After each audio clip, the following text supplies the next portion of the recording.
शांति। अव्यक्त समिगै 9 मार्च 2024। श्री बाबा महावाक्य, जो सर्व प्राप्तियों के नशे में सदा हर्षित रहते हैं, उनका मन, वाणी और कर्म सर्व आत्माओं को खुशी का दान देता रहेगा. யார் ஒருவர் அனைத்து பிராப்திகளுடைய குஷியில் சதா மலர்ந்திருக்கிறார்களோ அவர்களுடைய சொல், செயல், பேச்சு என அனைத்திலும் அவர்கள் பிறருக்கு குஷியை தானமாக கொடுப்பார்கள்.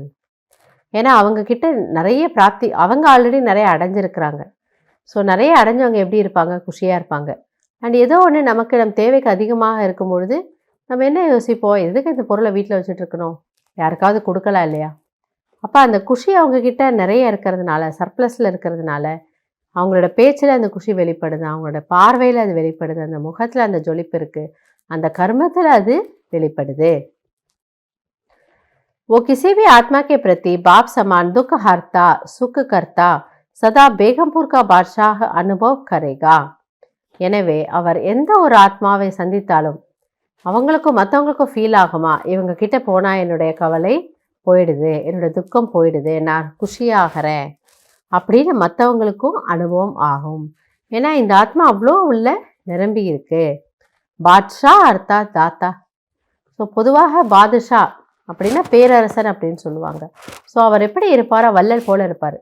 அதாவது அவரிடம் அவ்வளோ அந்த கஜானா ஸ்தூலத்தில் ராஜா அவ்வளோ வச்சிருப்பாராம். அவருடைய நாட்டில் யாராவது ஏழைகள் இருக்காங்க, கஷ்டப்படுறாங்க அப்படின்னு தெரிஞ்சால் உடனே அவங்களுக்கு அதையெல்லாம் கொடுத்து அவர்களை சந்தோஷப்படுத்திடுவார். அப்போ பாபா என்ன சொல்லார்? இன்றைக்கி பாதுஷா அப்படின்னா நீங்களோ பேரரசன். எதனுடைய அரசன்? எந்த பொக்கிஷங்கள் நம்மிடம் இருக்குது? சூக்ஷ்மமான பொக்கிஷங்கள். குஷி இருக்குது, சக்தி இருக்குது, ஞானம் இருக்குது, தெளிவு இருக்குது. அப்போ இந்த பொக்கிஷங்களை உங்களுடைய பிரஜைகள் எனக்கூடிய மற்ற சகோதர ஆத்மாக்களுக்கு நீங்கள் கொடுக்கணும். அப்போ அவர்களை அந்த ஒரு சூக்ஷ்ம வறுமை, அந்த ஆத்மாவில் குஷி இல்லை, ஒரு அன்பு இல்லை, ஒரு சுகம் இல்லை, துக்கம் துக்கம் துக்கம் மட்டும்தான் இருக்குது. அப்போ அந்த ஒரு சூக்ஷ்ம வறுமை, ஏழ்மையில் ஆத்மா இருக்கிற பொழுது அவங்கள பார்த்து நமக்கு வெறுப்பு வரக்கூடாது, கோவம் வரக்கூடாது, எரிச்சல் வரக்கூடாது, ஏன் இப்படி இருக்காங்கன்னுட்டு. ஆனால் பாபா என்ன சொல்லாரு? நம்ம நாட்டில் நம்ம பிரஜைகள் அப்படி இருந்தாங்க, ஏன் இப்படி இருக்காங்கன்னு கேட்க மாட்டோம். ஐயோ என் பிரஜை ஏதோ ஒரு சூழ்நிலையால் கஷ்டப்படுறாரு, நான் அவர் கொடுத்து உதவுறேன். அதே மாதிரி இங்கேயும் என்ன பண்ணணுங்கிறாரு? யாராவது வீக்காக இருக்காங்கன்னா அவங்களுக்கு சுபபாவனை கொடுங்க, அவங்களுக்கு சக்தியை கொடுங்க, ஆறுதலாக ஞானத்தை சொல்லுங்கள், இல்லை அவங்களுக்கு குஷியை கொடுங்க. ஆனால் அவங்கள பாதுகாக்க வேண்டியது உங்களுடைய கடமை. எனவே நான் யார்?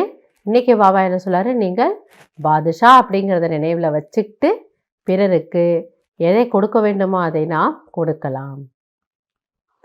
நல்லது. ஓம் சாந்தி.